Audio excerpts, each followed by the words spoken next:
Oke. Ya, sambil di-share dulu ya, biar saya bisa nulis-nulis dan nggak lupa ngomongin apa aja.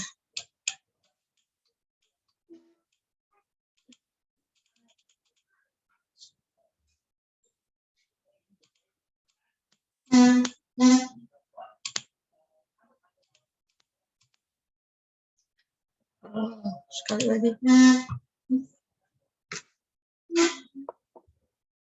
Sebentar, tabletnya malah lupa dicolokin. Baik, jadi untuk minggu ini tidak ada tugas, tapi ada kuis.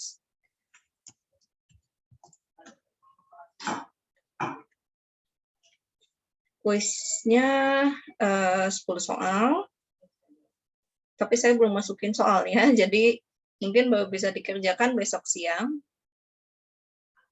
Itu ya, dikerjakannya besok tanggal berapa ya? Besok tanggal berapa deh? Tanggal 6. Tanggal 6, 10. Saya sih ngesetnya jam 12 siang. Rencananya bisa dikerjakan sampai hari Sabtu. Hari Sabtu itu tanggal 9 ya. Ya, sampai tengah malam. Sampai hari berganti. Bentuk soalnya, kalau nggak pilihan ganda, mungkin campurannya pilihan ganda, atau benar salah, atau menjodohkan. Yang jomblo mohon tidak baper ya. Soal aja ada jodohnya, kok kamu enggak. Oh ya, cuma hati-hati pilihan gandanya. Mungkin ini bisa jawabannya mungkin lebih dari satu.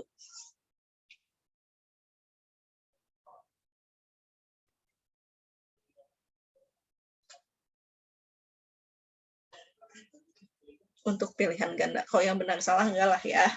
Karena mesti konsisten, mau benar apa mau salah. Tidak bisa dibuat galau. Nah, terus hati-hati juga kalau ketemu soal menjodohkan, karena begitu salah satu, sama sistemnya dianggap salah semua. Jadi kayaknya sih kalau bisa saya tidak akan mengeluarkan soal ini ya. Kalaupun mengeluarkan soal menjodohkan, mungkin yang simpel banget ya, misalnya seperti ya kita lihat nanti. Jangan dibuka sekarang. Nah, cuma kesempatan menjawabnya hanya 1 kali. Oh, waktu pengerjaannya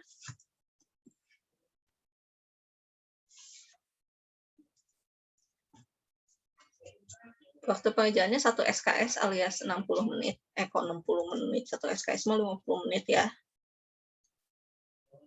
Kemudian 1 kali kesempatan mengerjakan. Jadi kalau sudah coba-coba, aduh kok nggak pede ya dengan hasilnya, terus mau nyoba lagi itu nggak bisa ya, cuma 1 kali kesempatan menjawab. Itu ada pertanyaan nggak terkait kuisnya?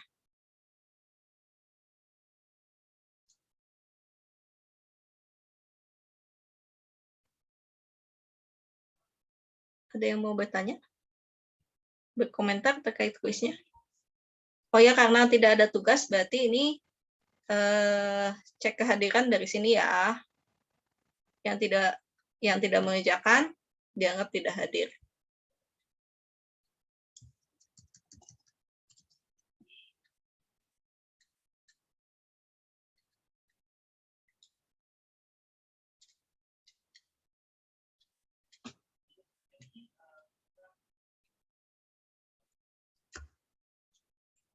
Oke.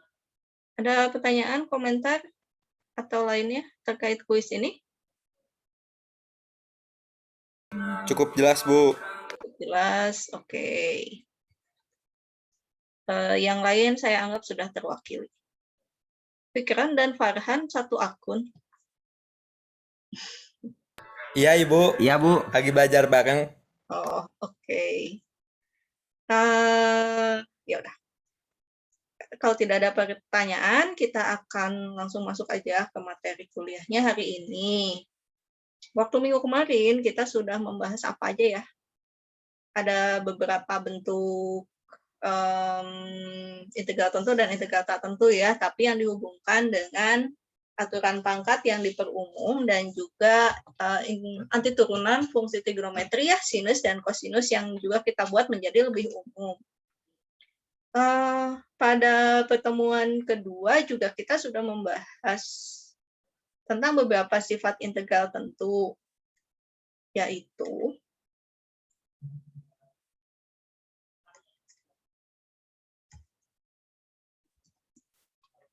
saya pertebal ya ini. Wah, tebal banget.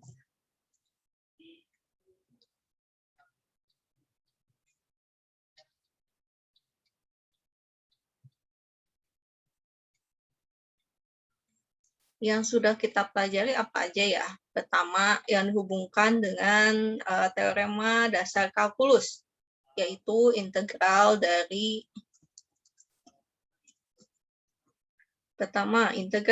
fx dx dengan batas A sampai B adalah f besar A, dibalik, f besar B dikurangi f besar A.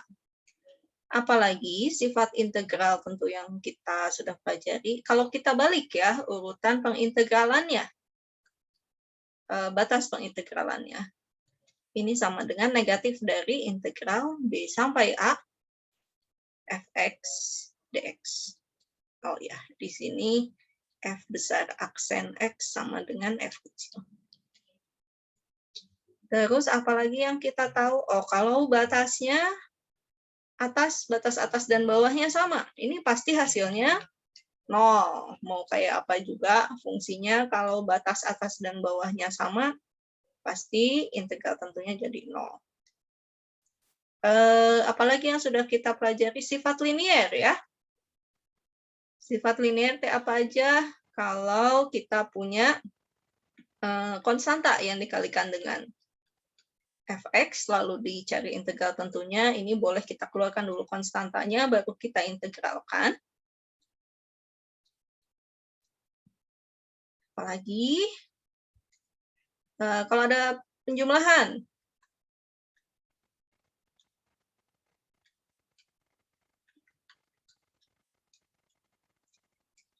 ini bisa kita pisahkan gitu ya, kita hitung masing-masing integral fx dan gx-nya. Baru kita jumlahkan integral tentunya. Apalagi ya?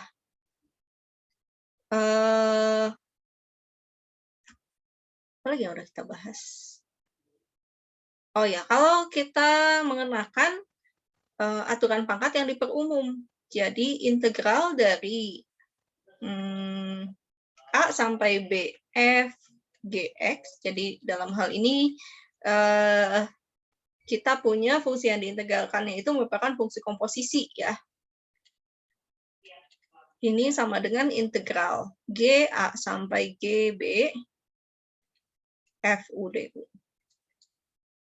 Ini yang sudah kita bahas minggu kemarin ya, dengan u-nya ini sama dengan gx. Seperti itu. Nah, ini sifat-sifat yang berkaitan dengan integral tentu. Hari ini kita mau melihat beberapa sifat lain yang berkaitan dengan integral tentu. Oke. Nah, kita lihat PowerPoint-nya. Bentar, ini saya salah buka file nggak? Mudah-mudahan tidak salah.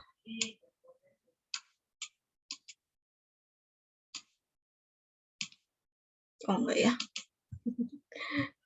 Saya lupa mengganti nama filenya, ternyata. Oke, dibuat full screen dulu. Nah, sifat yang pertama adalah sifat penambahan selang. Sifat penambahan selang ini menyatakan bahwa jika kita punya integral fx dx dengan batas A sampai C, maka kita dapat menuliskannya sebagai integral dari fx dx dengan batas a sampai b ditambah dengan integral fx dengan batas b sampai c. Meskipun a, b, dan c-nya ini mungkin tidak berurutan. Nah, waktu SMA dulu mungkin sudah pernah dipelajari ya, bahwa kalau misalnya kita punya integral, katakanlah 0 sampai 2 fx dx, ini dapat kita tuliskan sebagai 0 sampai 1, batasnya, batas integralnya, kemudian ditambahkan batas integralnya 1 sampai 2 fx dx. Gitu. Jadi kayak kita bagi dua ya selangnya. Nah, tadinya 0 sampai 2, kalau di sini kita potong di tengah-tengah, terus kita hitung integralnya bagian demi bagian. Oke. Tapi sebetulnya pada saat kita punya seperti ini, kita juga boleh aja menuliskan tidak harus bilangan, ini kan A, B, C ya, si B-nya ini tidak harus berada di antara A dan C. Maksudnya gimana? Jadi kalau misalnya kita punya batas pengintegralannya dari 0 sampai 2, bisa aja kita ngitung integralnya itu 0 sampai 5, ditambah dengan integral 5 sampai 2 fx dx. Gitu. Kok bisa? Bisa ya, karena kalau menggunakan teorema dasar kalkulus, yang ini kan nilainya berarti f besar C dikurangi dengan f besar A. Gitu. Yang ini nilainya apa? Yang ini nilainya f besar B dikurangi f besar A, terus ditambah dengan f besar C dikurangi f besar B. Ini kan saling menghilangkan ya, f besar B dikurangi f besar B, jadinya habis. Yang tersisa apa? Min FA ditambah FC. Ya, ini kan sama aja dengan FC dikurangi FA. Wah, Sinta Dewi kayaknya lagi jalan-jalan nih. Oke,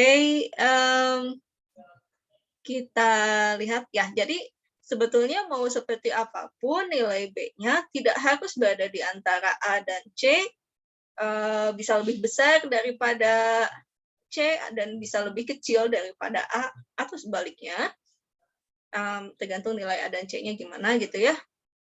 Nah, ternyata sifat penjumlahan selang seperti ini tetap berlaku pengintegralannya.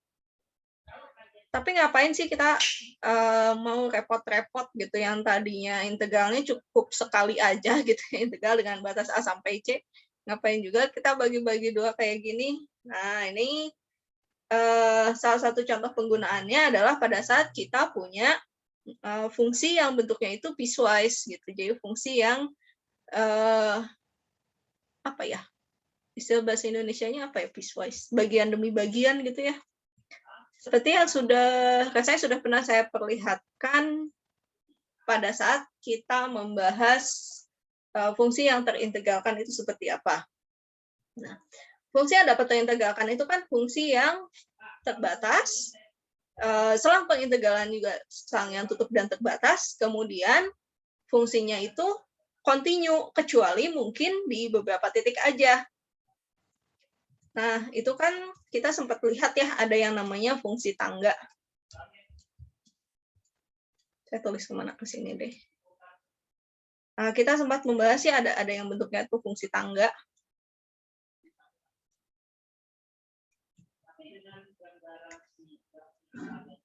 Ya, misalnya kayak gini.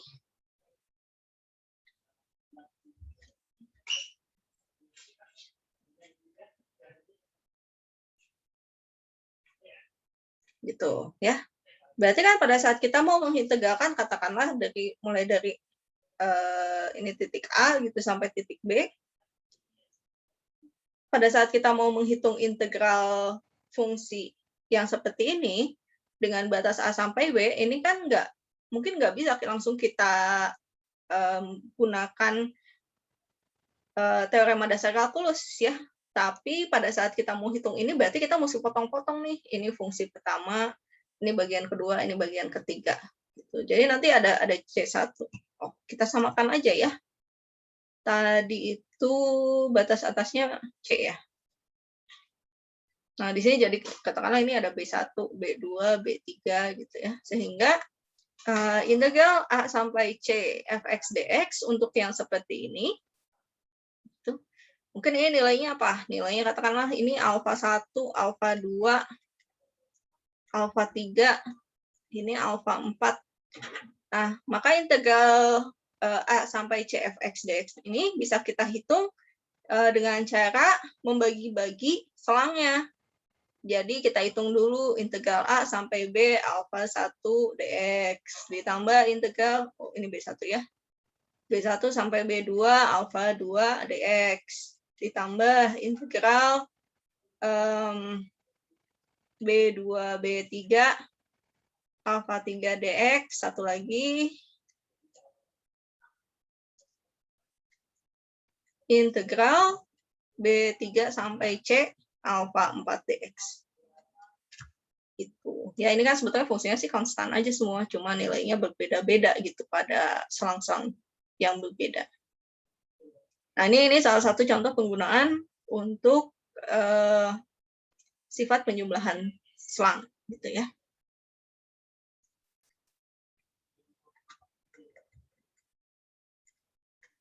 Saya tuliskan lagi di sini.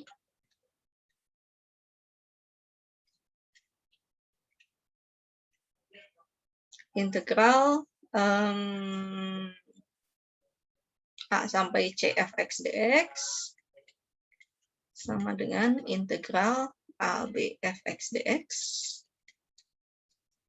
plus integral BC fx dx.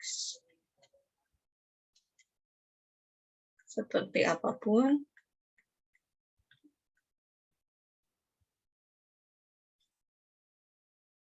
urutan A, B, dan C. Nanti perlu contoh perhitungannya, mungkin kita cek di soal latihannya aja. Soal latihan teh di mana ya?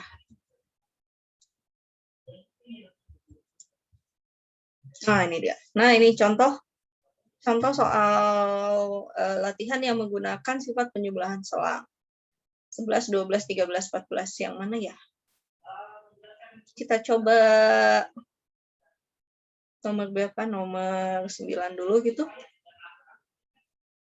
Oke, kita coba nomor 9. Kenapa 9 ya? Maaf, ini salah penomoran, harusnya 11, 12, ini nomor 13, ini nomor 14.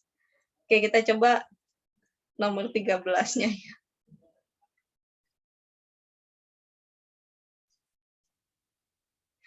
Nomor 13.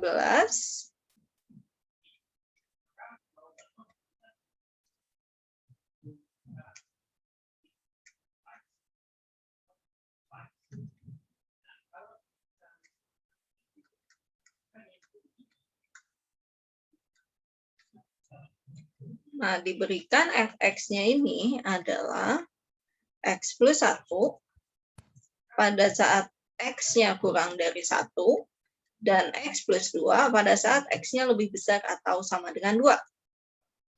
Nah, kemudian diintegralkan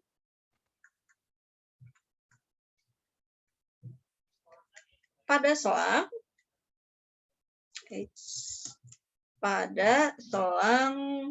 berapa? 0 sampai 2.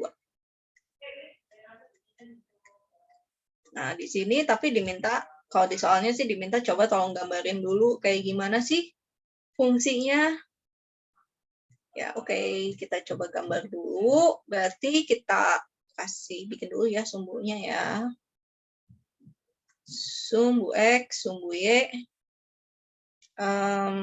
Kita bikin tabelnya dulu mungkin ya.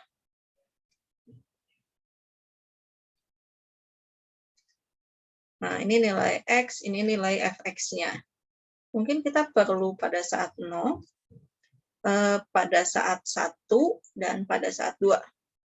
Gitu ya. Nah, pada saat 0 berarti kan kita masukin ke fungsi yang atas. Kita masukkan ke 0 tambah 1 sama dengan 1.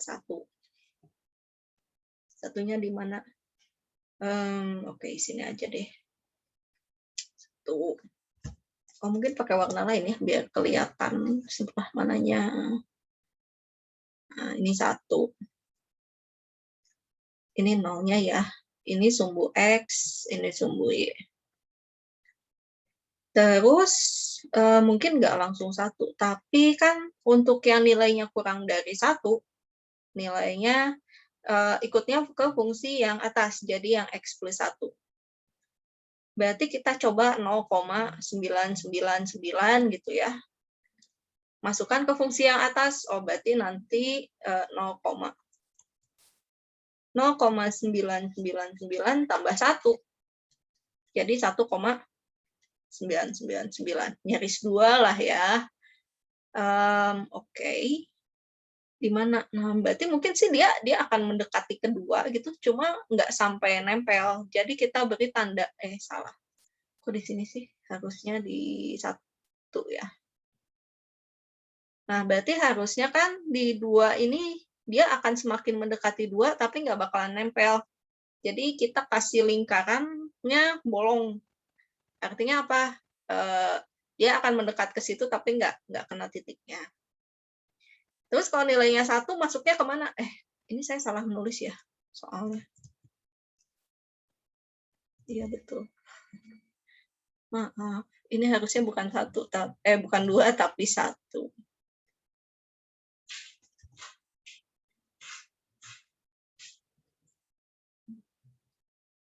Oke. Nah, selanjutnya gimana? Oh ya, kita substitusikan 1. Nah, kalau kita masukkan X-nya 1, berarti masuknya ke fungsi yang bagian bawah ini kan, yang X plus 2. Maka nilai fungsinya menjadi 1 ditambah 2, yaitu 3. Pada saat 2, masukkan ke fungsi yang bawah juga ya, karena 2 lebih besar dari 1. Jadi 2 tambah 2 sama dengan 4. Itu kita gambarkan.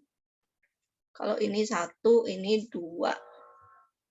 Pada saat 1 nilainya di mana? 3 ya. Nah, nempelnya di sini. Pada saat 2 nilainya 4. Oke, terus kita tarik garis lurusnya karena ini merupakan fungsi linier. Bentuknya garis lurus ya, bukan kurva. Ups. Aduh, kok miring. Nah, kurang lebih seperti ini. Kita coba beri tanda. Kita mau mengintegralkannya di mana? 0 sampai 2. Sebentar, harus saya geser dulu garis ini. Aduh, kok jadi gede.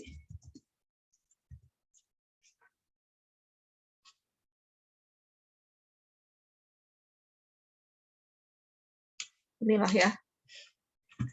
Nah, terus kalau misalnya kita mau langsung integralkan dari 0 sampai 2, gimana yang ininya ya? Kan ini terputus.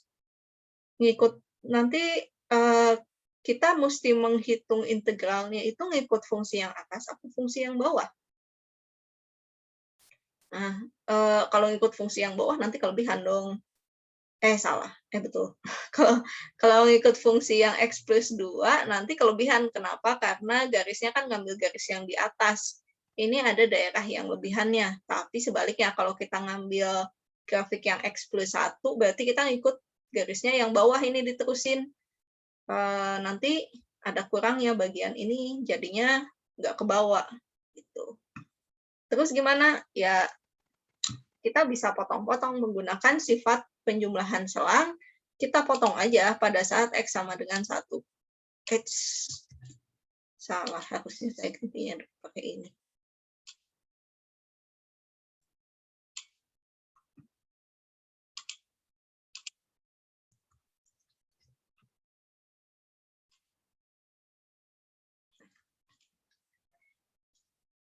Selanjutnya, ya, jadi daerah mana yang arsirannya, sebetulnya kan daerah yang mau kita hitung tuh yang ini kan.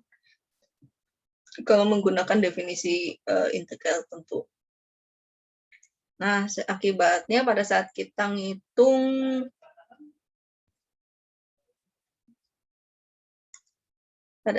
mau ngitung integral 0 sampai 2 fx dx, ini harus kita bagi dua ya. Pertama, kita hitung integral dengan batas 0 sampai 1. Tapi ngikut fungsinya yang mana? Ngikut fungsinya yang x plus 1 ini. Mungkin perlu dikasih keterangan enggak? Ini ngikutnya x plus 2, yang ini ngikutnya x plus 1. Nah, sehingga integralnya menjadi integral 0 sampai 1 x plus 1 dx ditambah integral 1 sampai 2 x plus 2 dx.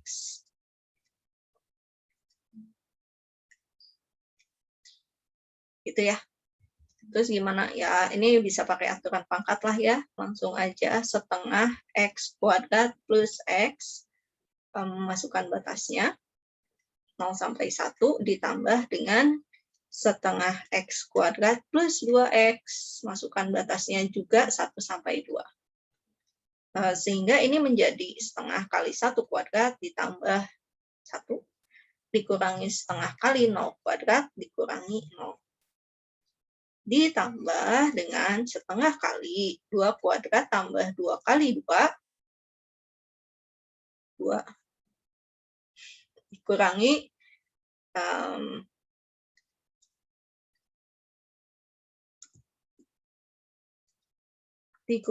setengah kali 1 kuadrat dikurangi 2 kali 1. Kenapa ininya jadi minus? Pakai sifat distribusi ya. Kalau mau disamakan bentuknya, mungkin saya tulisnya gini aja.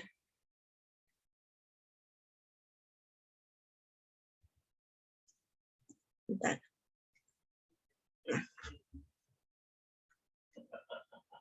Jadi apa ini? Setengah tambah 1, 3/2, kurangi 0, ditambah 4 bagi 2, 2, tambah 4, 6, kurangi 2 tambah setengah, 5/2 ya. Benar nggak? Benar. Terus hasilnya gimana ya? Berarti 3/2 tambah 6 kurangi 5/2. 5 ya. Udah jadi. Benar nggak? Kayaknya benar. 3/2 kurangi 5/2 kan min 1 ya. Min 1 tambah 6. Seperti itu. Contoh pengerjaan untuk sifat penjumlahan selang seperti ini. Penggunaannya, salah satunya. Ya, tapi tentunya yang di sini saya perlihatkan kebetulan pembagian selangnya ini kita ngambil yang ada di tengah-tengah selang perintegralan yang sudah ditentukan. Kenapa ya? Karena fungsinya juga terdefinisi seperti ini. Kurang lebih begitu. Ada yang mau nanya dulu untuk ini?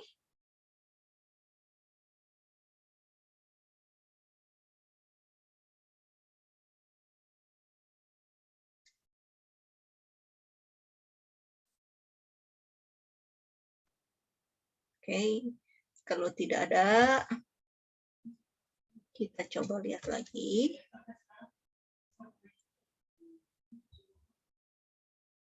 Nah, ini ya sifat penambahan selang.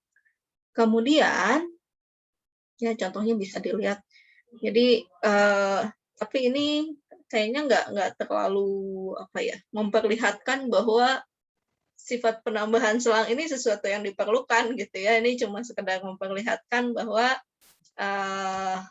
kalau kita pecah selangnya dengan batasnya ini 0 sampai 3, 3 sampai 2 gitu. Ini batas pengintegralannya diambil bukan titik tengah antara 0 dan 2, tapi nilai yang lebih besar daripada 2. Dan ternyata hasil pengintegralannya sama, mau kita pakai yang manapun. Tapi di sini harusnya dihitung dulu ya, integral 0 sampai 2x kuadrat dx yang standarnya itu berapa? Tanpa penjumlahan selang berarti harusnya 1/3x pangkat 3. Masukkan batasnya 0 sampai 2, jadi 8/3 min 0. Gitu. Ya mau pakai cara mau dibelah-belah gimana juga si penjumlahan selangnya, asalkan dia tetap memenuhi bentuk ini ya. Jadi kita lihat batas atas dari selang pertama ini sama dengan batas bawah di selang yang kedua, kemudian tandanya ini harus plus. Jadi kalau misalnya kita punya apa namanya? Kalau misalnya kita punya bentuknya tuh katakanlah gini, integral 0 sampai 3 fx dx, terus salah, nggak apa-apa kita. Tapi dikurangi integral 3 sampai 5 fx dx. Nah, ini nggak boleh pakai sifat penjumlahan selang. Kenapa? Karena tandanya negatif. Kalau pakai sifat penjumlahan selang, itu bisa kita gabungkan. Ini tidak sama dengan 0 sampai 5 fx dx ya. Tandanya harus positif, kemudian perhatikan batas atas selang yang pertama dan batas bawah selang yang keduanya seperti apa. Harus sama, tidak boleh misalnya yang satu positif, yang satu negatif, itu nggak boleh ya, harus positif dua-duanya. Maksudnya apa? Ini tanda pengintegralannya positif dan positif. Gitu. Nah, sifat lain, sebentar.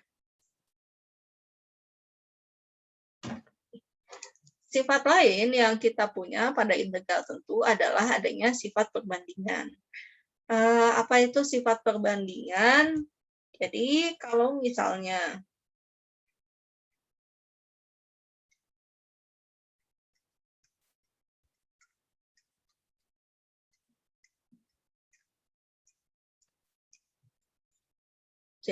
misalnya kita punya fungsi fx-nya selalu lebih, bentar, yang mana yang lebih kecil? Fx. Kalau fungsi fx-nya selalu lebih kecil daripada fungsi gx pada selang pengintegralan,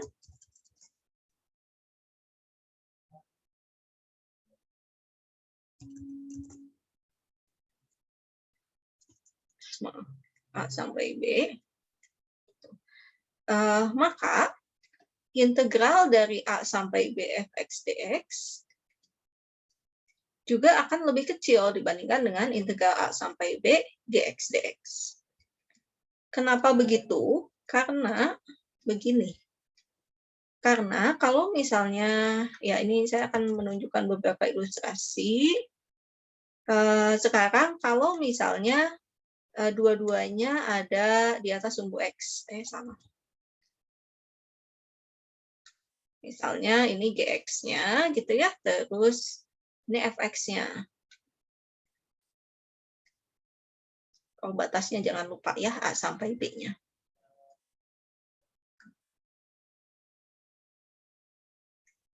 Oke. Ini A dan B.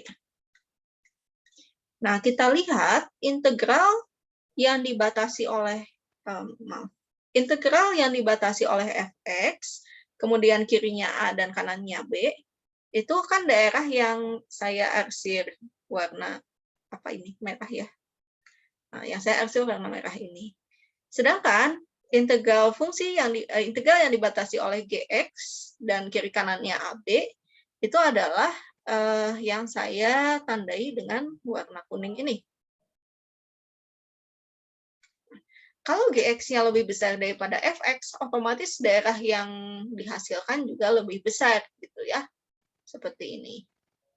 Daerah yang dibatasi oleh GX jadinya lebih besar dibandingkan dengan daerah yang dibatasi oleh FX. Tapi ini kalau dua-duanya ada di atas sumbu X. Betul nggak? Oke, ini saya tulis sebagai daerah 1 gitu atau DF. Yang ini saya tulis sebagai DG. DG itu sampai ke bawah ya. DF bawahnya aja. Nah, kita coba. Terus gimana kalau yang satu di atas, yang satu di bawah?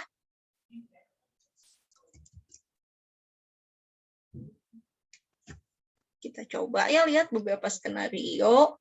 Misalnya sekarang ini GX-nya. Tapi FX-nya yang ini. Nah, kalau kita cek dari luas daerah, mana yang lebih besar ya? Oke, saya coba arsir dulu. Tadi yang batasnya GX itu merah ya. Dan yang FX-nya kuning. Dibalik. Salah ya. Yang tadi dibatasi GX-nya itu yang kuning. Dibatasi FX-nya yang merah. Oke. Sekarang seperti ini. Ini kan DG-nya, ini DF-nya. Nah, kalau yang ini tulis dulu. DG ini lebih besar daripada DF, akibatnya integral A sampai B fx dx ini lebih kecil sama dengan integral A sampai B gx dx. Kalau ini gimana? Wah, secara kasat mata sih daerah dari F-nya ini lebih besar dibandingkan dengan daerah G. Apa nggak jadi terbalik integralnya, mana yang lebih besar, mana yang lebih kecil? Ternyata enggak. Kenapa? Karena meskipun DF-nya lebih besar dibandingkan dengan DG, tapi perhatikan bahwa DF-nya ini berada di bawah sumbu X. Akibatnya gimana? Kalau daerahnya berada di bawah sumbu X, DF-nya ini akan sama dengan negatif integral A sampai B fx dx. Gitu. Atau sebaliknya, berarti integral A sampai B fx dx ini sama dengan negatif df dong. Karena yang namanya luas itu selalu lebih besar atau sama dengan 0, luas kan nggak mungkin negatif ya. Pasti luas df-nya, nilai df-nya kalau gitu akan selalu positif atau 0. Negatif dari bilangan yang positif atau 0 tentu akan lebih kecil atau sama dengan 0. Itu. Sedangkan kalau DG-nya ini akan sama dengan integral A sampai B fx dx. Nah, jadi kita bandingkan yang atasnya ini nilai integralnya pasti positif atau 0 gitu ya, pahit-pahitnya. Nah, tapi yang bawahnya ini nilai integralnya akan negatif atau 0. Akibatnya ya tetap berlaku juga seperti ini. Integral dari, ini berarti saya tulis lebih besar sama dengan 0. Ya, akibatnya di sini kita akan punya bahwa integral A sampai B fx dx akan lebih kecil sama dengan integral A sampai B gx dx. Gitu. Ada skenario lain? Ada ya? Gimana kalau dua-duanya ada di bawah sumbu X?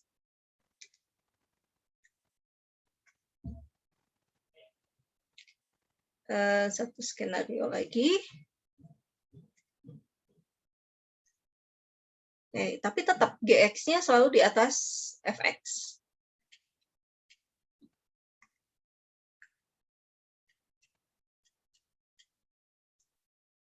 Ini misalnya ini A-nya, ini B-nya.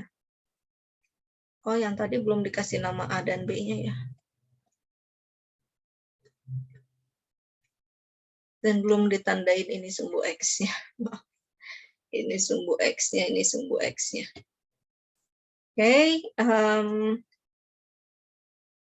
Yang merah itu apa tadi? ODF. Nah, sekarang terbalik. Ternyata luas daerah F-nya lebih besar dibandingkan dengan luas daerah G.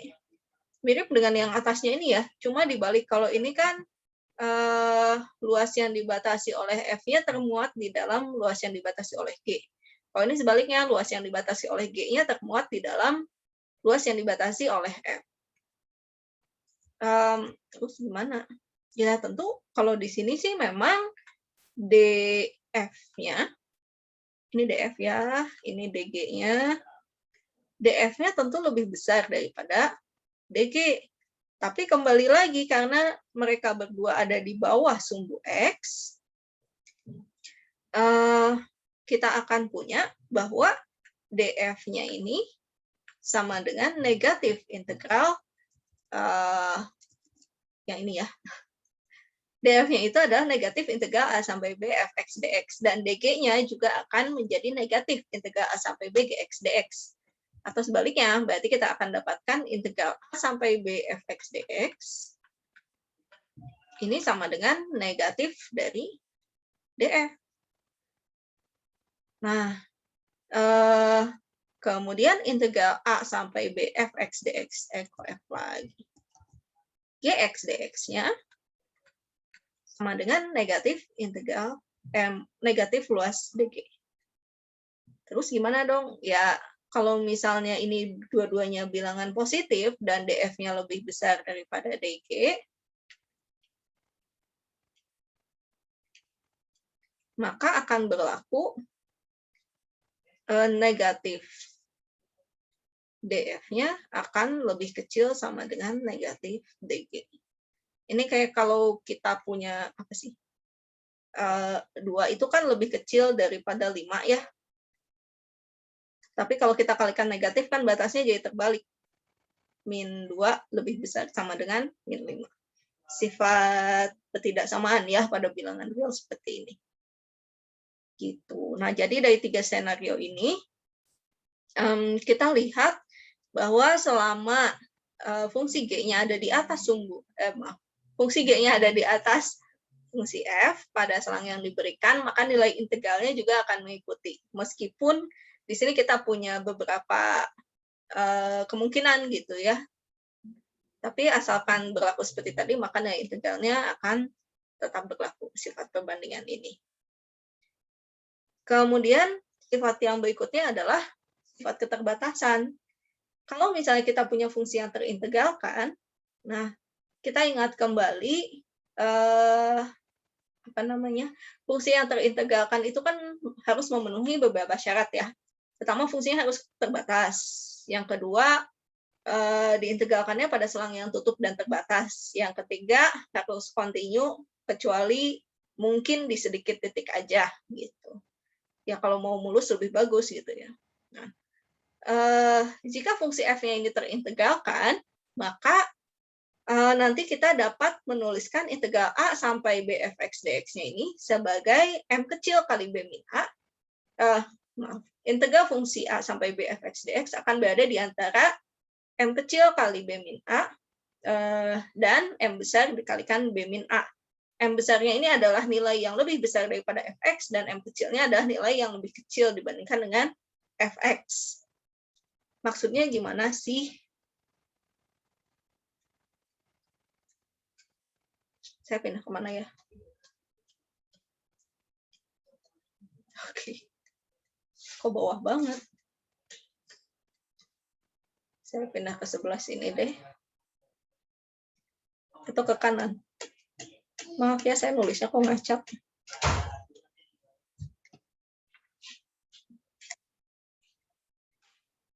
Sifat keterbatasan.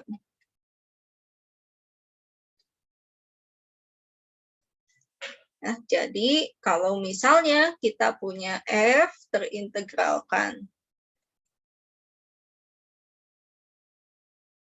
pada AB, nanti akan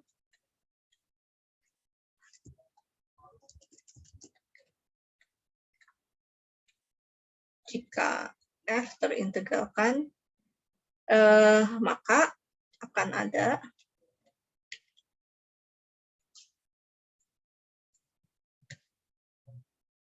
M kecil dan M besar bilangan real, sehingga dengan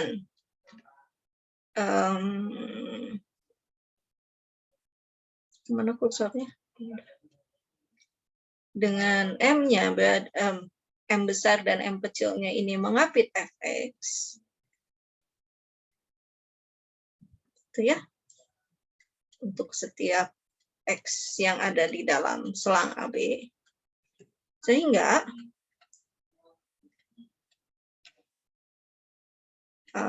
M kali B min A lebih kecil daripada fx integral A sampai B dx lebih kecil daripada M besar B min A. Maksudnya apa? Maksudnya adalah, oke. Ganti dulu warnanya ya.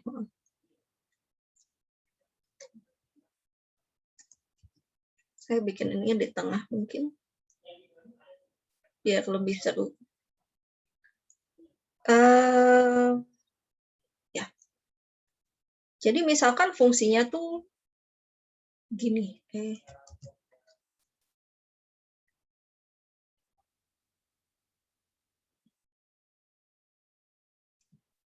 Nah, kan menyebalkan sekali gitu ya, fungsinya kayak apa. Ngitungnya gimana ngitung integralnya. Terus, tapi untuk mendekati fungsi ini kita dapat menghitung bahwa nilai integralnya ini sih harusnya tidak akan melebihi. Oh, kasih dulu tanda A dan B-nya di mana. Misalnya ini A-nya, ini B-nya.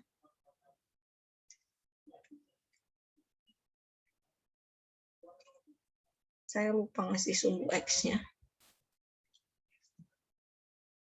Nah, kalau berdasarkan jumlah Riemann ini kan kita bisa mendekati dengan luas persegi panjang ya. Cuma tidak mengenakan ngelihat bentuk fungsinya dan mungkin ini agak ribet juga menuliskan bentuk fungsinya.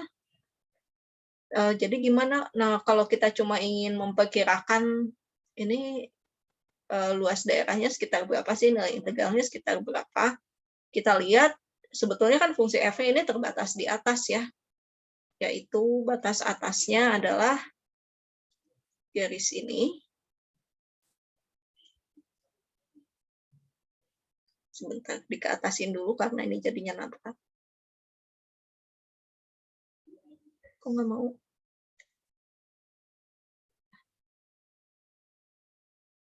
Nah, batas atasnya kan ini ya.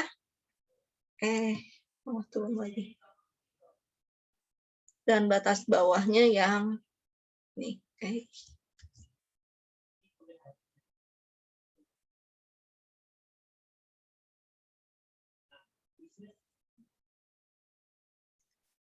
Dan batas bawahnya yang ini.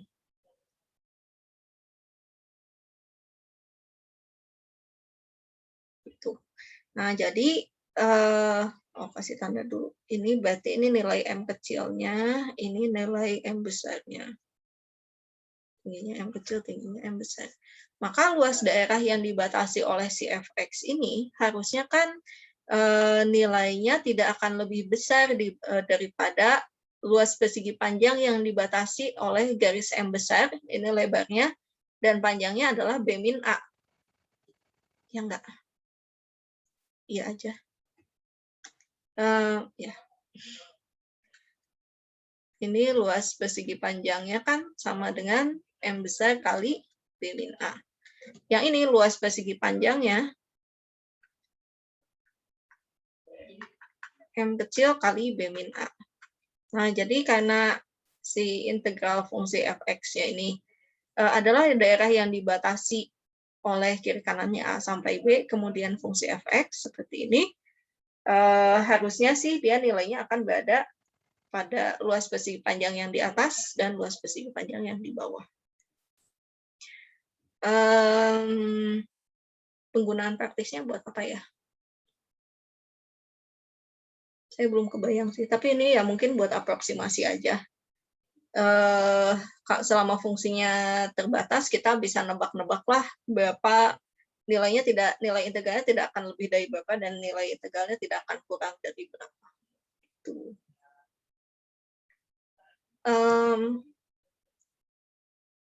Sifat lain yang ada, nah ini nilai rata-rata untuk integral. Jadi kalau misalnya kita punya sebuah fungsi yang kontinu, ini syaratnya wajib kontinu ya, jadi nggak boleh sekedar terintegralkan. Kenapa? Kalau terintegralkan aja kan nggak harus kontinu fungsinya.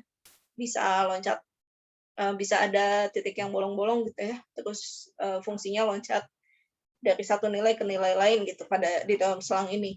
Kalau ini syaratnya harus continue pada selang A sampai B, maka katanya akan terdapat sebuah bilangan C di dalam selang A dan B ini yang memenuhi integral A sampai B fx dx ternyata sama dengan fc dikalikan dengan B min A. Artinya apa? Berarti ini selama selangnya tidak nol gitu ya, kita bisa pindah luaskan dan kita akan dapatkan fc-nya adalah 1 per B min A dikalikan dengan integral A sampai B fx dx.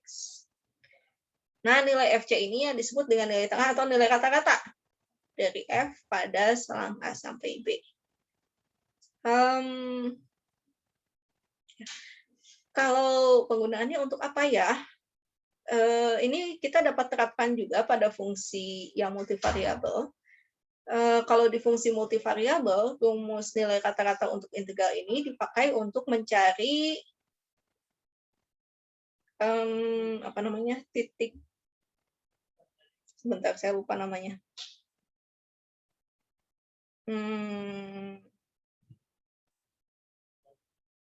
Titik pusat, bukan titik pusat, apa sih?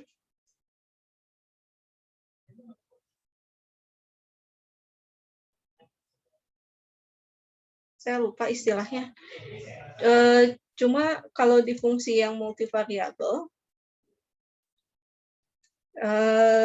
pemanfaatannya itu ada untuk image processing. Jadi kalau di image processing kan misalnya kita punya sebuah kotak, terus ini teh ada pixel.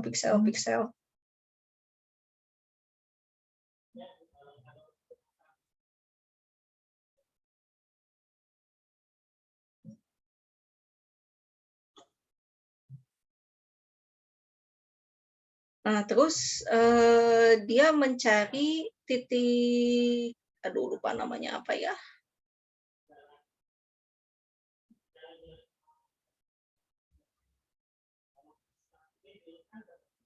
Kita ingin lihat misalnya apakah titik ini tuh bobotnya cukup besar apa enggak. Gimana sih? Saya lupa. Saya ingatnya pemanfaatan di fisikanya malah. Jadi kalau pemanfaatan di fisikanya, misalnya kita punya sebuah plat gitu ya, kita punya sebuah plat, tapi bentuknya tidak cantik dan kepadatannya juga tidak seragam. Jadi gimana? Ya mungkin di sini di dalamnya itu ada bolong kecil-kecil gitu ya, berpori. Tapi platnya cukup tipis dan berpori sehingga kepadatannya ini tidak seragam dari ujung satu ke ujung yang lain. Terus kepadatannya mengikuti misalnya ya bentuk fungsi tertentu tergantung pada koordinatnya. Maka si nilai rata-rata untuk integral ini, kalau ini kita pandang sebagai daerah di dalam X dan Z, gitu, kita dapat menemukan koordinat tempat dia menjadi titik apa ya istilahnya? Kayak titik keseimbangannya gitu loh. Kalau ada yang ingat fisika SMA, pernah lihat yang kayak begini enggak? Pernah kali ya? Maaf jadi dibuat mengenang masa-masa lalu yang menyakitkan kepala.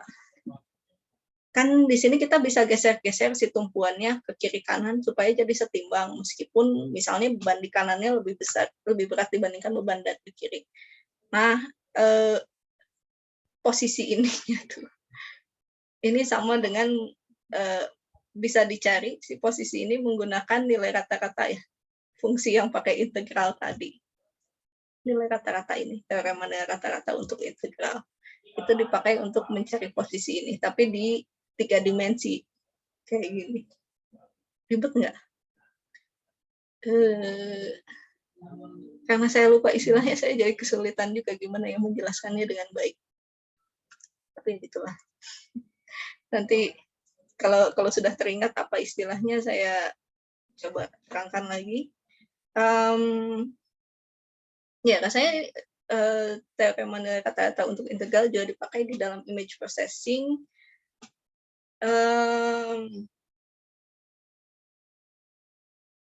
Ya. Yang saya ingat sih, dulu ada yang pernah membuat skripsi, ngecek kalau di matahari itu kan ada bintik hitam ya. Kadang-kadang kan ada bintik hitam, tapi kita nggak bisa lihat sih bintik hitamnya pada saat ada apa namanya, ada aktivitas visi atau fusi, yang lupa lagi, yang cukup tinggi gitu di situ. Nah, cara untuk mendeteknya adalah dengan motong-motong si gambar matahari ini menjadi beberapa bagian, terus dicek, dilihat per ininya mana yang menggunakan teorema nilai rata-rata tadi, berapa yang bobotnya itu paling tinggi. Nah, si bobotnya dihitung pakai teorema nilai rata-rata. Gitu. Ya gitulah ya. Tapi gimana cara ngitungnya? Intinya sih untuk mendapatkan nilai rata-rata dari suatu fungsi kontinu pada selang AB, itu bisa kita pakai rumus ini. Tapi ingat syaratnya harus kontinu. Contohnya kita bahas soalnya aja. Oke, yang mana? Nomor 8 kali ya. Nomor 8 apa 10? 8 aja lah.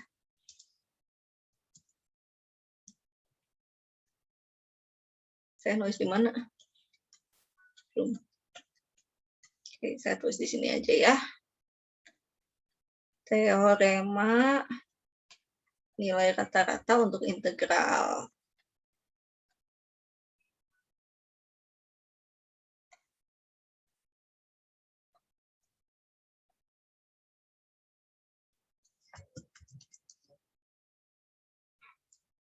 Oke, jadi kita akan punya kalau F-nya kontinu pada AB,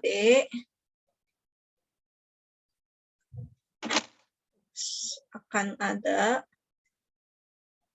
nilai C yang berada di antara A dan B, sehingga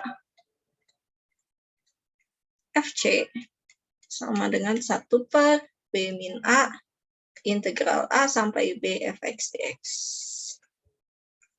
Artinya, kalau diilustrasikan mungkin begini.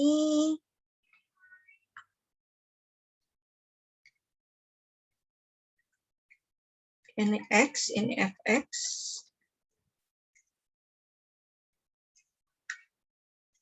Fx-nya nanti akan ada titik C-nya di mana? Di sini kali ya. Ini C, sehingga luas daerah ini, salah, mau yang ini.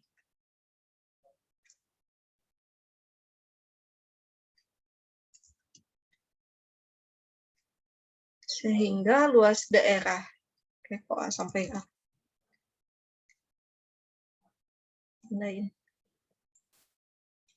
Luas daerah yang ini tuh bisa kita hitung sebagai sebetulnya sih nilai yang ini.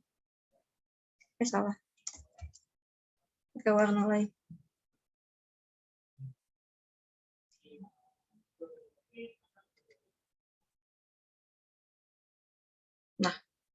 Nah apa?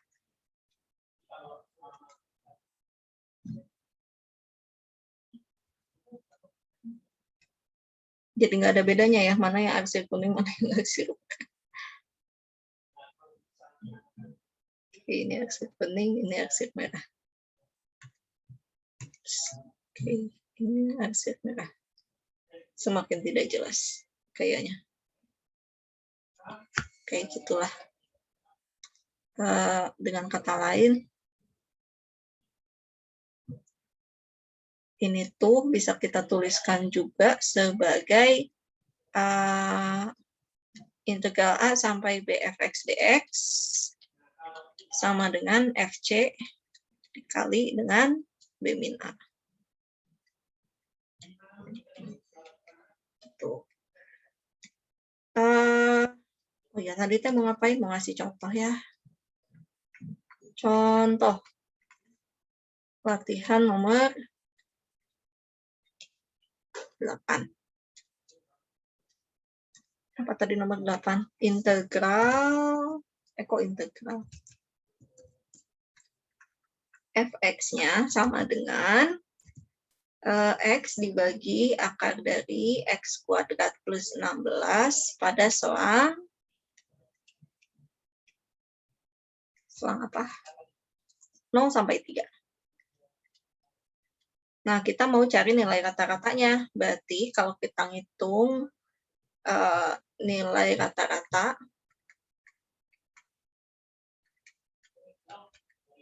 Fx pada selang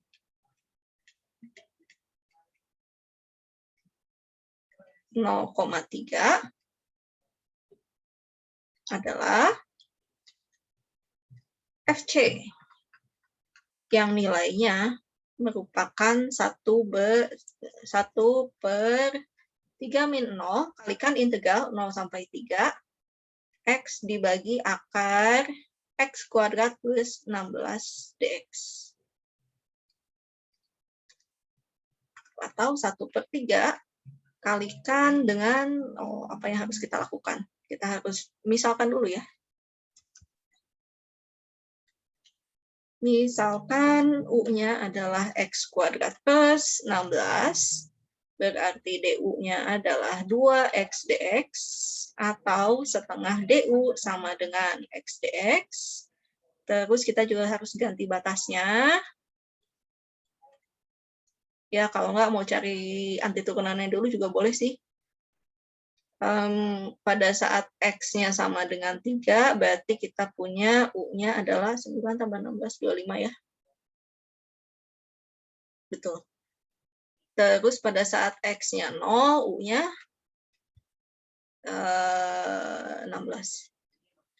Berarti ini adalah integral 16 sampai 25. U pangkat min setengah kali setengah DU. Maaf lagi autosave dulu.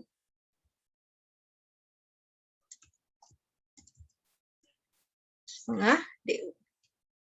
Jadi ini 1 per 3 kali setengah kali lagi U pangkat min setengah tambah 1 jadi pangkat setengah dibagi setengah. 16,25.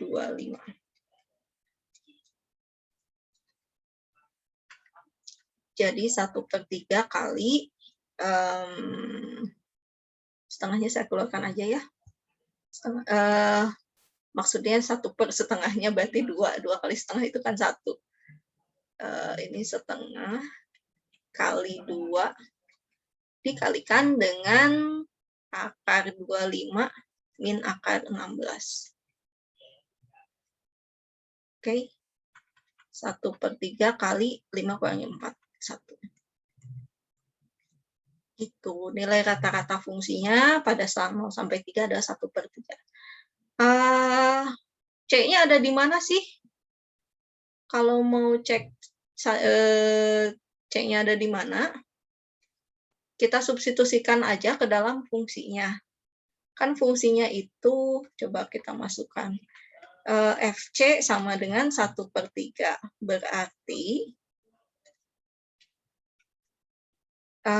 C dibagi akar C kuadrat plus 16 sama dengan 1 per 3.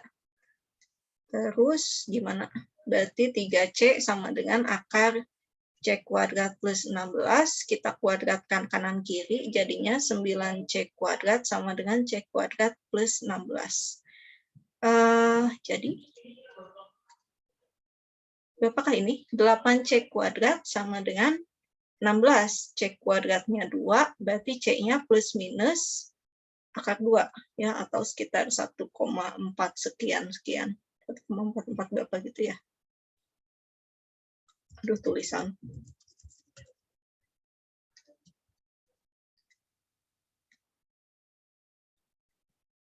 Nah, tapi perhatikan bahwa C-nya itu harus berada di dalam selang.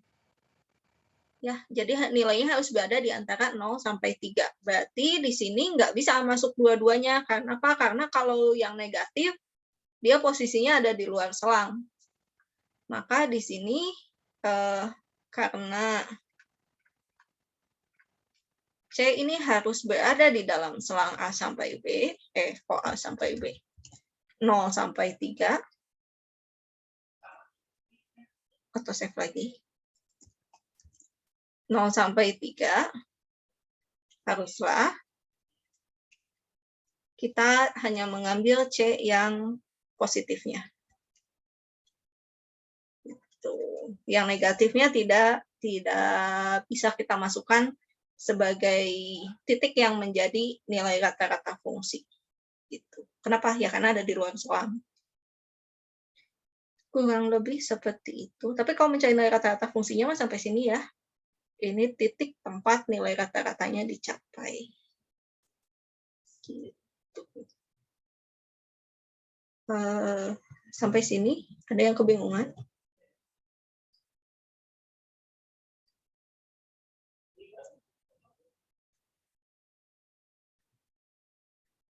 Bisa menghitungnya? Ya bedanya nilai rata-rata ini cuma ini aja sih, dibagi dengan panjang selangnya.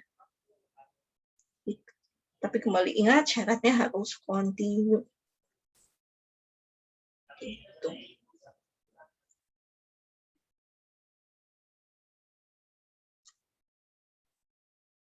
Oke, tidak ada pertanyaan?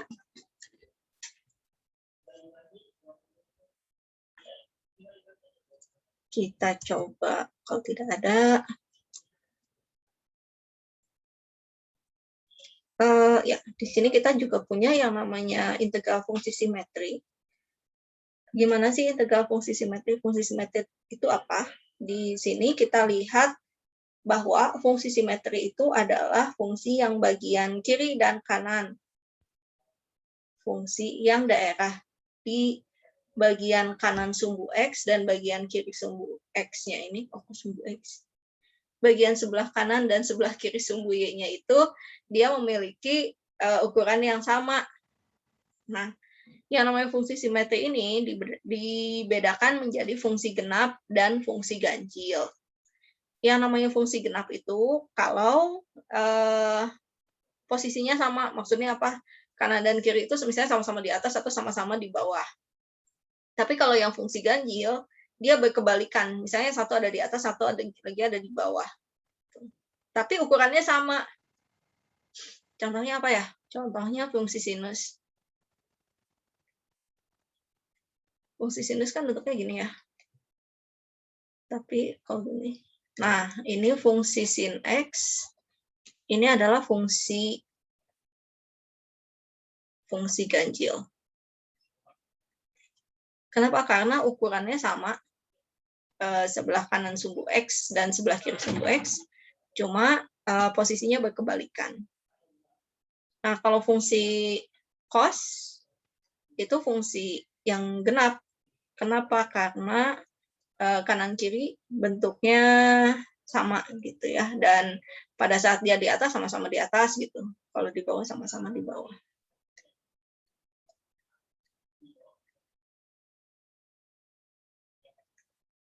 Fungsi apa lagi sih yang bentuknya fungsi ganjil? Polinom dengan pangkat ganjil itu merupakan fungsi ganjil.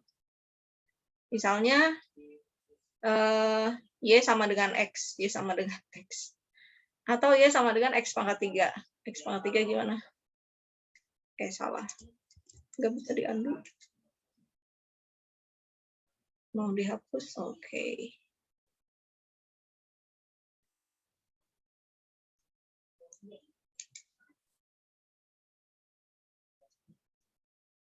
Nih, X, Y sama dengan X, ini fungsi ganjil. Kemudian,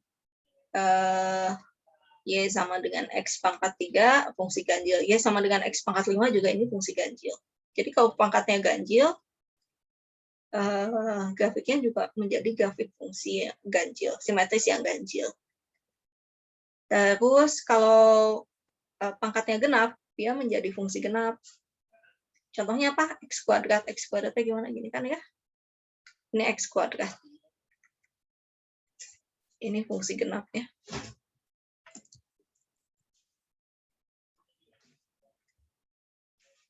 Pangkat 4 juga sama. Ini merupakan fungsi genap. X pangkat 6 dan seterusnya. Y sama dengan X pangkat 0. Jadi fungsi yang konstan seperti ini gitu ya. Y sama dengan C. Ini juga merupakan fungsi genap. Jadi kalau X pangkat min 1 nggak bisa kita hitung integralnya ya. Kenapa? Karena di titik 0 dia tak terdefinisi. 1 per X. 1 per X kuadrat juga sama, 1 per X pangkat 3 juga sama. Min 3. Dan seterusnya. Nah, tapi ya fungsi polinom kalau pangkatnya ganjil, dia menjadi fungsi ganjil. Kalau pangkatnya genap, dia akan menjadi fungsi genap. Buat apa sih kita tahu ini fungsi ganjil, fungsi genap? Yang enaknya adalah kalau kita punya batasnya adalah minus A sampai A. Jadi bukan A sampai A ya, kalau batasnya A sampai A kan itu otomatis 0. Nah, tapi kalau batasnya min A sampai A, kemudian kita tahu ini adalah fungsi yang genap atau yang ganjil, enaknya sih kalau yang fungsi ganjil ya. Kalau fungsi ganjil, batasnya minus A sampai A, ini pasti hasil integralnya menjadi 0. Kenapa? Karena batas kiri dan kanannya, daerah sebelah kiri dan kanan sumbu X-nya ini posisinya saling berkebalikan.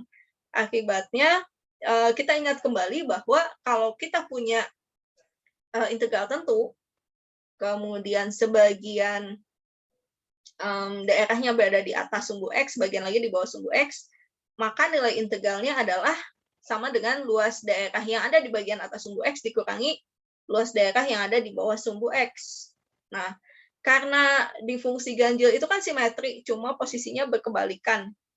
Jadi kalau kita hitung integralnya, ukuran daerahnya sama, otomatis yang di atasnya akan dikurangi dengan yang di bawah, saling habis gitu ya, jadi habis. Makanya kalau kita punya fungsi ganjil, integral minus A sampai A fx dx sama dengan 0. Jadi gunanya buat apa ya? Jadi kalau misalnya kita punya fungsi ganjil,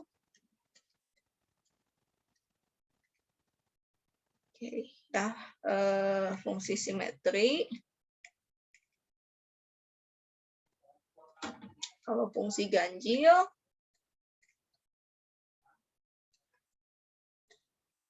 integral minus A sampai A fx dx, ini pasti sama dengan 0. Contohnya, kalau misalnya kita punya integral min 23 sampai 23 dari 18x pangkat 5 ditambah 13x pangkat 3 min 25x dx.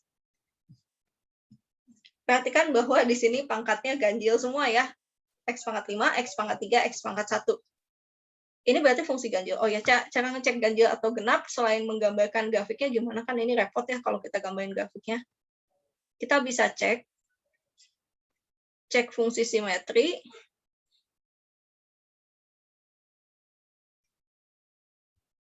Kita hitung F min X. Kita masukkan F min X ke dalam fungsi fx-nya. Berarti ini kan 18 kali min X pangkat 5 ditambah 13 kali min X pangkat 3 min 25 kali min X. Hasilnya jadi apa?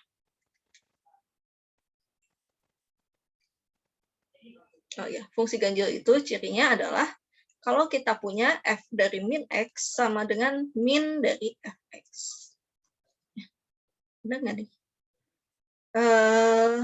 Oke, ini kan berarti kita save dulu. 18 kali ini kan min 1. Min 1 kali X pangkat 5. Gitu ya. Jadi ini Oke, saya tuliskan bahwa ini sama dengan min 1 kali X pangkat 5. Atau sama dengan min 1 pangkat 5 kali X pangkat 5. Hasilnya apa? Min 1 kalau dipangkatkan ganjil itu kan hasilnya tetap negatif ya.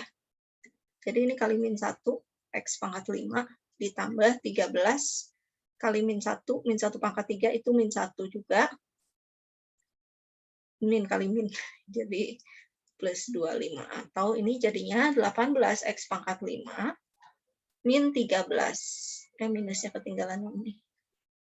Min 13 X pangkat 3 ditambah 25.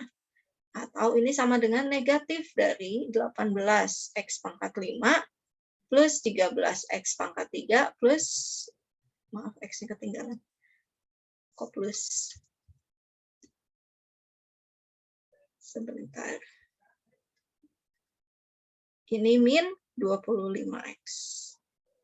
Ini sama dengan negatif, X-nya kok di luar? Ya. Atau ini sama dengan negatif Fx. Gitu. Jadi ini merupakan fungsi ganjil. Gitu. Kalau fungsi ganjil, kita cek batasnya, oh ini dari minus 23 sampai 23, jadi min A sampai A. Akibatnya, integral min 23 sampai 23 dari 18X pangkat 5 ditambah 13X pangkat 3 min 25X, ini dx. Ini pasti sama dengan 0. Gitu. Ya, tapi ini kebetulan agak panjang karena kita ngecek dulu ya, bahwa ini merupakan fungsi simetrik. Tapi kalau kita sudah tahu ini tuh pasti fungsi simetrik, misalnya dilihat dari pangkat X-nya semuanya ganjil, tidak ada yang genap, ini langsung dipastikan bahwa ini adalah fungsi yang ganjil, simetrik ganjil, batasnya min A sampai A, pasti hasilnya jadi 0. Nah, tapi kalau fungsinya genap, kita cukup hitung integral dari 0 sampai A-nya aja, terus kali 2. Gitu. Jadi nggak usah,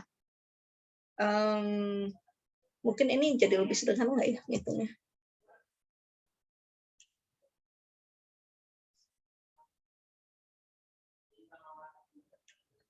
Ya, nah kalau fungsi yang genap, saya nggak bisa temukan samping ini. Kalau fungsi genap, cirinya adalah f min x-nya, ini nanti akan sama dengan fx. Nah, contohnya kalau kita mau ngitung, misalnya integral min 8 sampai 8 X pangkat 4 ditambah 8X kuadrat min 10 dx. Ini fungsi genap. Silahkan cek sendiri ya kegenapannya. Maka ini sama dengan 2 kali integral 0 sampai 8 X pangkat 4 plus 8X kuadrat min 10. Dx-nya ketinggalan, maaf. Terus untungnya apa kalau kita bagi 2 kayak gini? Ya kalau kita substitusikan 0 kan nanti hasilnya jadi 0. Daripada kita substitusikan min 8, kita mesti ngitung lagi. Ini sama dengan 2 kali berapa? 1/5 X pangkat 5 ditambah 8/3 X pangkat 3 min 10X, masukkan batasnya 0 sampai 8. Atau mau min 8 sampai 0 juga boleh, nggak masalah. Ini berapa? 8 pangkat 5/5 ditambah 8 pangkat 3 kali 8, jadi 8 pangkat 4/3 min 80. Min 0, gitu. Nah, enaknya gitu. Ngitungnya jadi lebih singkat. Sisanya silahkan hitung pakai kalkulator. Ini berapa? Gitu. Kalau misalnya ininya sampai min 8 kan berarti kita ngitung lagi ya. Min 8 pangkat 5 tambah nanti ada min 8 pangkat 3 dikurangi 10 kali min 8. Gitu. Oke, ini penggunaan fungsi ganjil, fungsi genap. Satu lagi yang terkait fungsi simetri itu adalah fungsi periodik. Apa itu fungsi periodik? Ini fungsi yang diulang-ulang pada periode tertentu.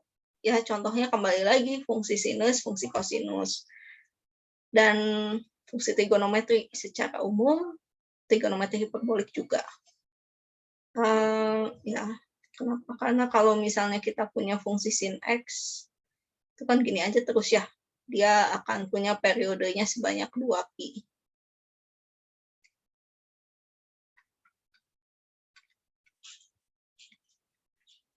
Jadi kalau misalnya kita ngitung, misalnya integral berapa? 18pi sampai 19pi. Sin X dx, kan males ya. Hitung berapa ini 18pi sampai 19pi. Kita berarti kan kita punya 18pi ini sama dengan berapa? 0 ditambah 9 kali 2pi gitu. 9 kali 2 periodenya. Jadi nanti ini sama dengan integral dari 0 sampai 19-nya itu adalah 1 ditambah 9 kali 2pi. Ini periodenya ya. Jadi ini sama dengan 0 sampai pi sin X dx. 1 kali pi salahnya.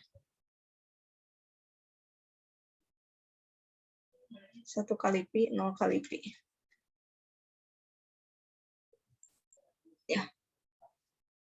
Kalau lebih seperti ini. Jadi mungkin kita nggak usah repot-repot mencari atau menuliskan tabel nilai sin konstannya sampai ke 19pi, 18pi, tapi karena kan kita udah tahu ini tuh berulang-ulang nilainya, ya ini nilai, hasilnya akan sama dengan integral dengan batas 0 sampai pi. Gitu. Itu saja kayaknya ya.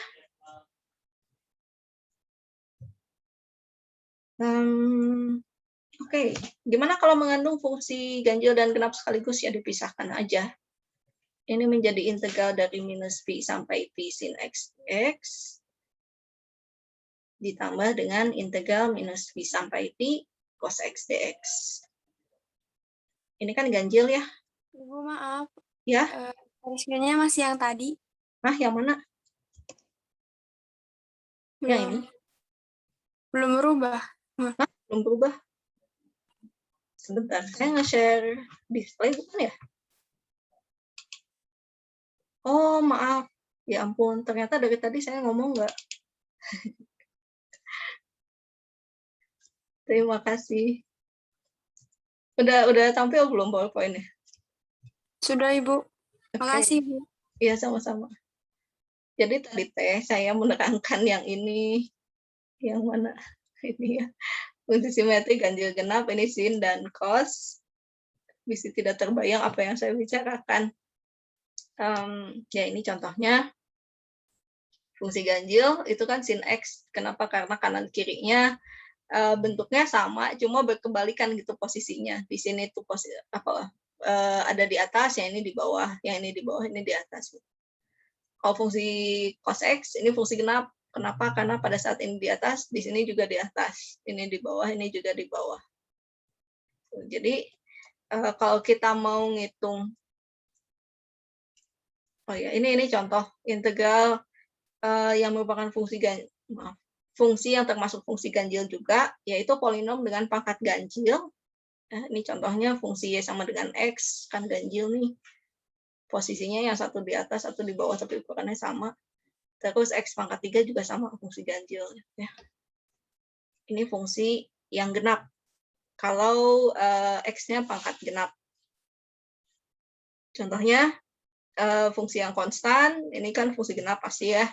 Karena bagian kanan kirinya sama. Terus X kuadrat juga sama, X pangkat 4. Ini simetris genap.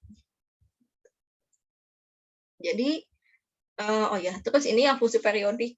Biasanya ini fungsi, apa namanya? Fungsi trigonometri ya, yang fungsi periodik. Contohnya, Tadi pada saat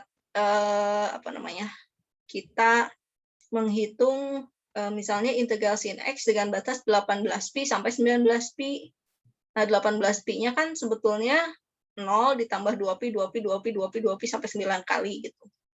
Terus 19pi-nya itu kan sebetulnya sama dengan pi ditambah 2pi, 2pi, 2pi, 2pi sampai 9 kali.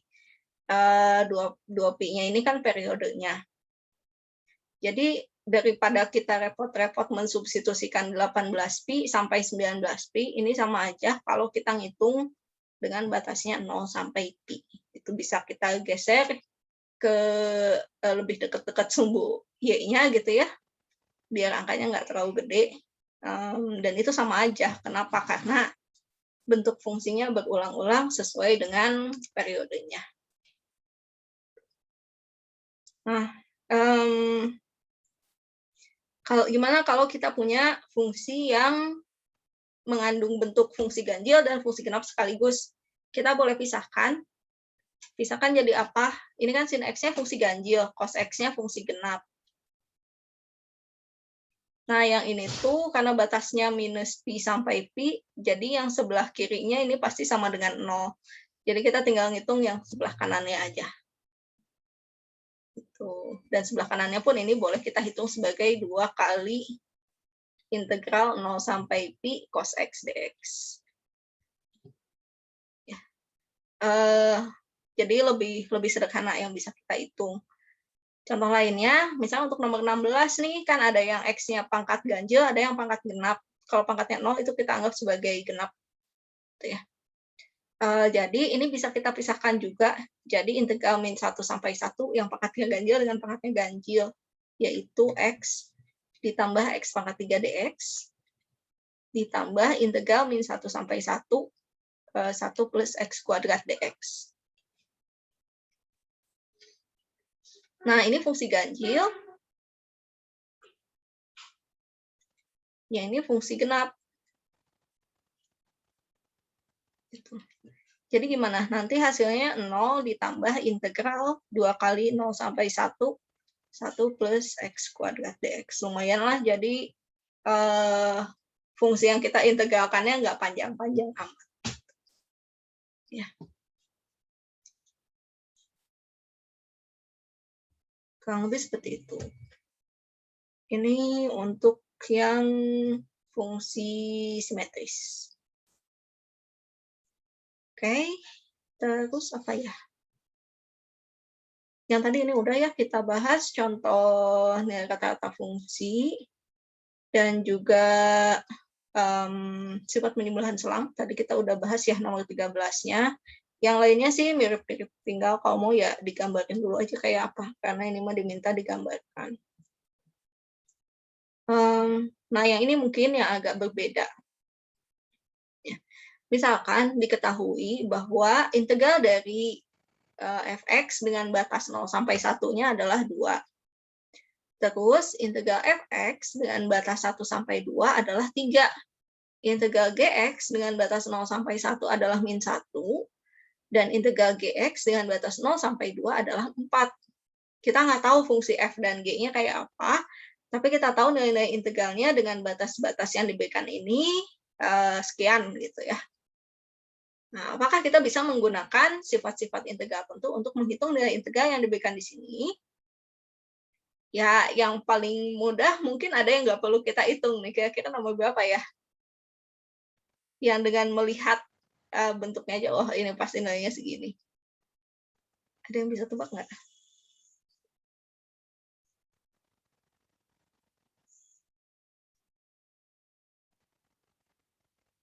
Ada yang bisa tebak? Yang mau mencoba menjawab dikasih berapa? Dikasih 5 poin, tapi ini kalau nilai kuisnya kan skala 0 sampai 100 ya. Kalau di kuliah skalanya 0 sampai 10 sih. Jadi dikasih setengah poin deh buat tambahan kuisnya. Ada yang mau coba? Setengah poin dari skala 0 sampai 10.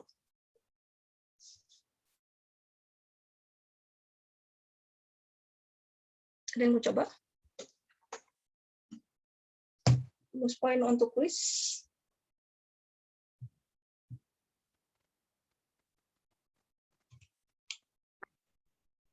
Oke, maaf, tiba-tiba saya terputus.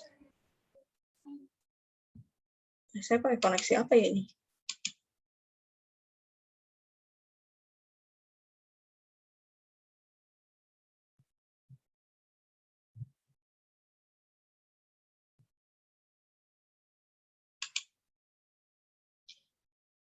Saya ganti koneksi dulu ya.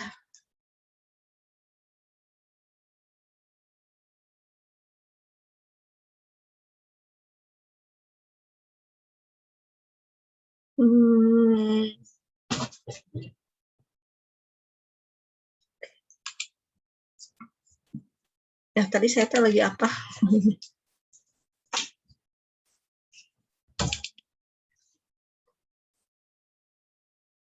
Apakah ada yang berminat mencoba? Yang mana? Bukan yang ini, yang atasnya.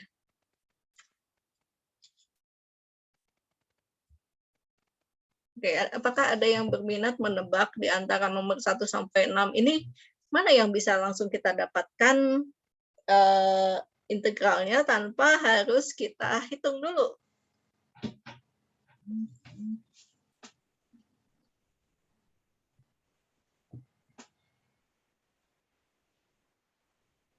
Oh iya, ada yang jaringannya keluar masuk. Oke. Oke, tidak masalah. Atau ada yang mencoba menjawab di grup?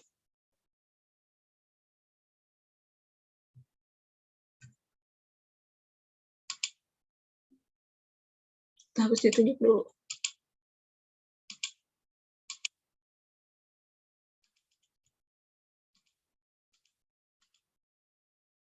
Nomor 4 bukan, Bu?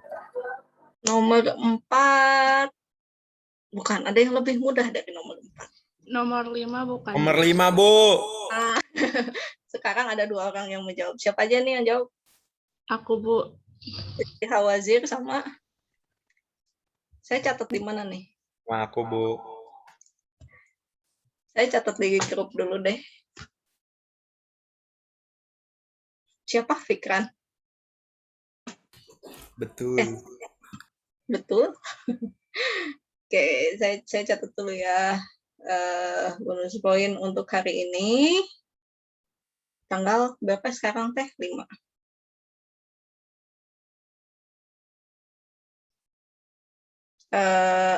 Siapa tadi? Siti Hawazir. Emang nilainya berapa nih kalau nomor 5? 0 bukan, Bu? Oh, betul. Siti Hawazir dan Fikran. Ya.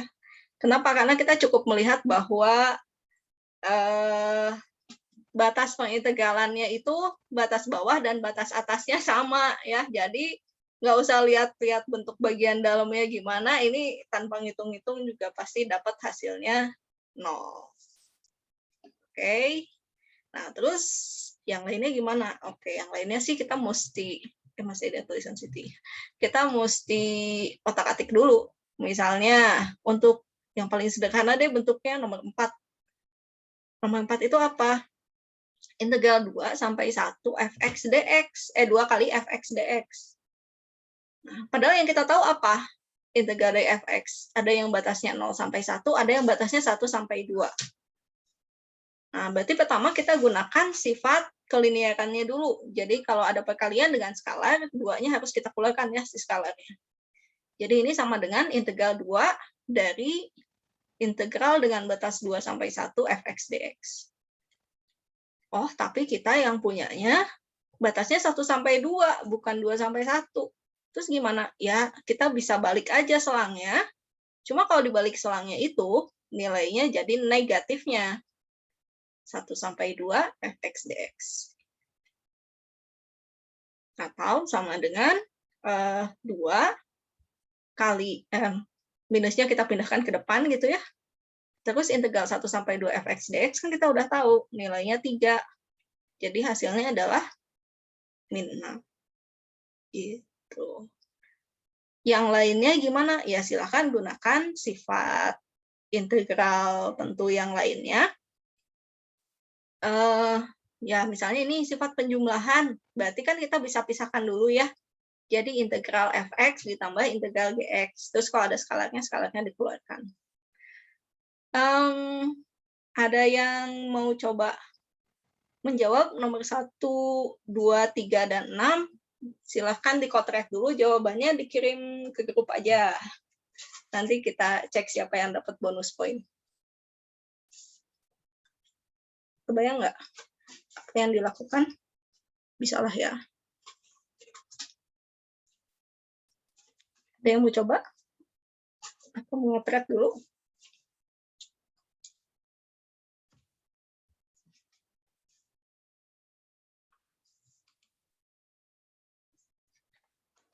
Salah.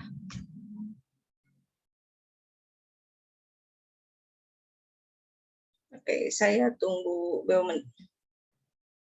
5 menit gitu. Untuk saya tunggu 5 menit untuk melihat hasil perhitungannya. Barangkali ada yang bisa. Saya ganti dulu screen sharing-nya ke yang ini.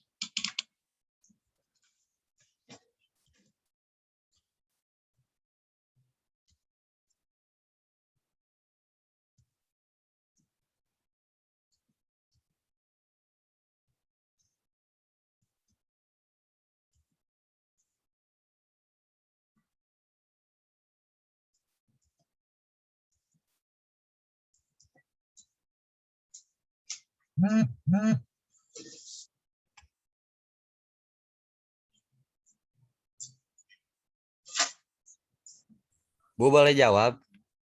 Siapa? Maaf nggak kelihatan. Siapa barusan? Saya Bu. Kok saya nggak bisa lihat sih, bentar. Farhan Bu. Oh, Farhan. Oke, Farhan. Mau jawab nomor 6 boleh nggak Bu? nomor 6 boleh. Tapi Jawabannya langsung Bu. Apa gimana? Sama kotretannya aja ada di foto, kirimkan aja ke grup. Oh, setara tuh ya Bu, bikin kotretannya dulu. Oh gitu. Tadi gimana? Ditebak. Iya Bu tadi. Ya siap.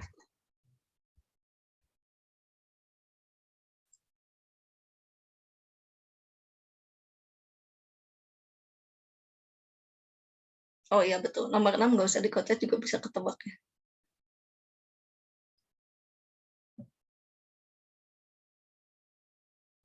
Oh, Siva sudah menjawab nomor 3. Sebentar, tapi gambarnya muter-muter sedikit.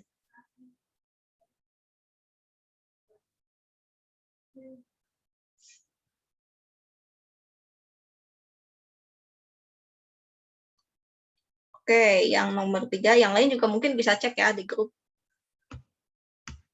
Saya lagi nggak buka browser, jadi agak susah tadi nyalain browsernya. Integral 0 sampai 1, 2fs min 5 gsds adalah 2 kali integral 01 fsds dikurangi 5 integral apa nih Siva? Integral gsds, integral 0 sampai 1 ya harusnya. Oke, dari mana bisa tahu dapatnya 2 dan min 1?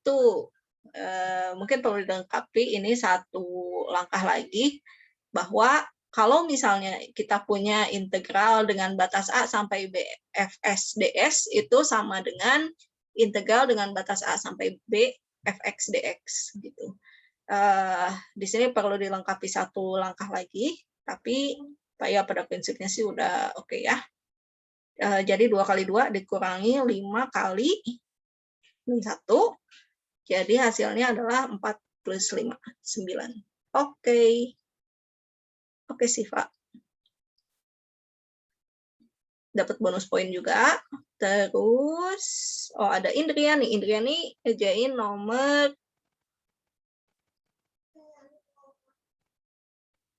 1. Ya.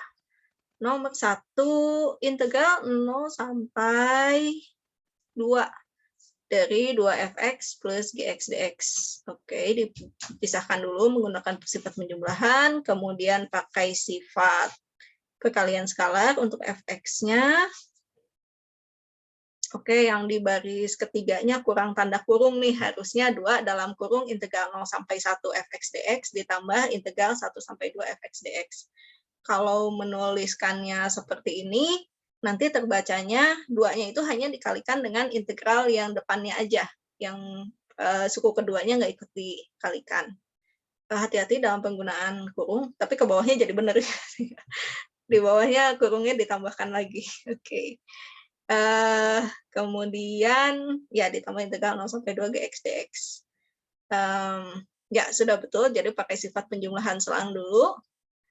Di sini didapat 2 dikalikan 2 tambah 3 ditambah dengan 4 jadi 14. Oke. Indriani dapat bonus juga ya. Terus Farhan tadi sudah menebak tanpa kotretan. Kita coba betul enggak? Integral 0 sampai 2 fx min gx ini dipisahkan menjadi integral 0 sampai 2 fx dx dikurangi integral 0 sampai 2 gx dx. Betul ya? Kemudian karena fx-nya batasnya 0 sampai 1 dan 1 sampai 2 dipisah menggunakan sifat penjumlahan selang. Kemudian ya batasnya dikenakan, jadi hasilnya 2 tambah 3 kurangi 4. Hasilnya 1. Oke, Farhan juga dapat bonus poin ya.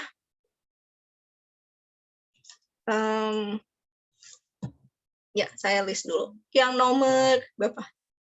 Yang nomor 2 nggak ada yang mau coba? Ini saya kopikan dulu.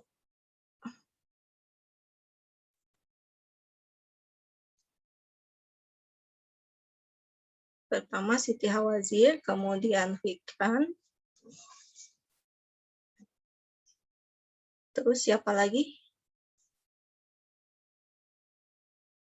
Siva, nama lengkapnya Siva siapa? Siva Rahma, Bu. Siva Rahma.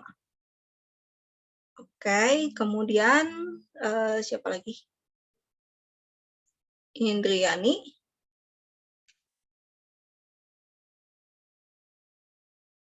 Terakhir siapa? Tadi Farhan ya.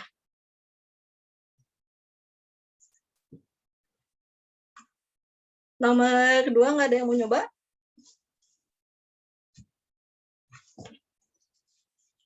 Udah cukup pusing. Ya, yang mana ya? Oke, yang nomor 2 ini kalau bagian FT-nya nggak terlalu sulit ya. Untuk F-nya sih tidak sulit. Sebentar. Ibu, Ya. saya nyoba. Saya nggak bisa lihat namanya tampil, maaf. Siapa Winda, Bu. Oh, Winda. Oke, Winda. 1 plus 4. 9.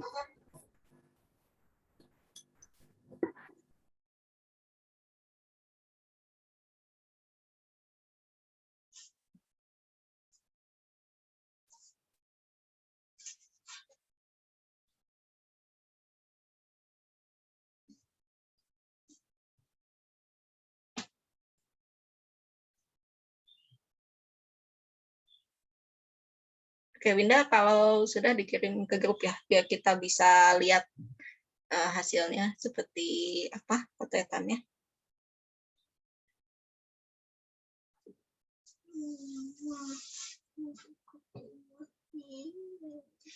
Sudah dikirim, Bu. Oke, saya lihat dulu. Ya betul. Jadi pada saat kita punya di sini soalnya adalah integral 1 sampai 2 3ft ditambah 2 gt dt, dipisahkan dulu penjumlahannya. Betul. Oh, kamu ketinggalan deh. Winda ketinggalan, gt-nya harusnya dikali 2.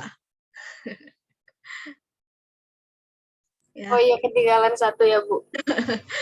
Ya, oke lah. Nanti Berarti 19 ya, Bu, hasilnya. ya betul, harusnya 19. Tuh. Ya nggak masalah ya. Nah, di sini ketinggalan angka 2-nya, terus betul triknya adalah pada saat kita menghitung integral dari GT-nya, oh ada yang ketinggalan juga nggak? Oh nggak, tapi sudah betul ya. Mungkin di sini kalau perlu dilengkapi langkah-langkah pengerjaannya. Kenapa? Karena di sini kan yang kita punya adalah integral 0 sampai 1 gx dx. Gitu. Dan nilainya min 1. Sedangkan di sini tertulis integralnya dengan batas 1 sampai 0 gt dt. Ya, mungkin lebih baik kalau di bawahnya ini dilengkapi dengan langkah untuk mengubah yang tadinya batas integralnya itu 1 sampai 0 menjadi batas integral 0 sampai 1 sesuai dengan yang diketahui di sininya. Oke, tapi tadi hasil akhirnya sudah cukup baik gitu ya dari ide pengerjaannya. Mungkin dihindari kecerobohan penulisannya ya, tadi harusnya dikalikan 2. Oke, jadi poin terakhir didapat oleh Winda. Saya catat dulu sebelum terlupa.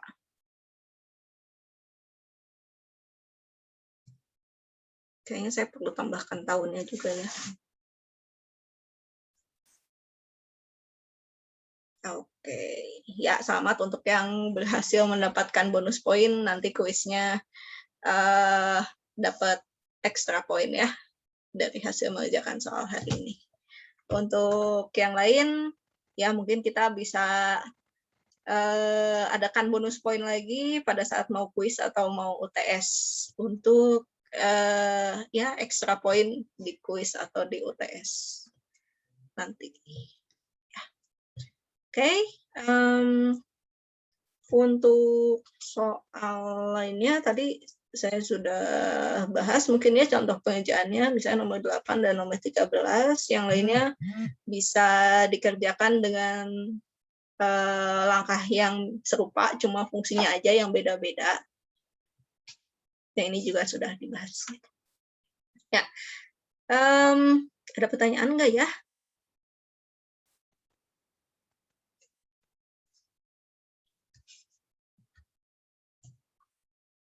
Ada pertanyaan? Oh ya, materi kuis berarti dari pertemuan pertama ya sampai hari ini terkait apa aja?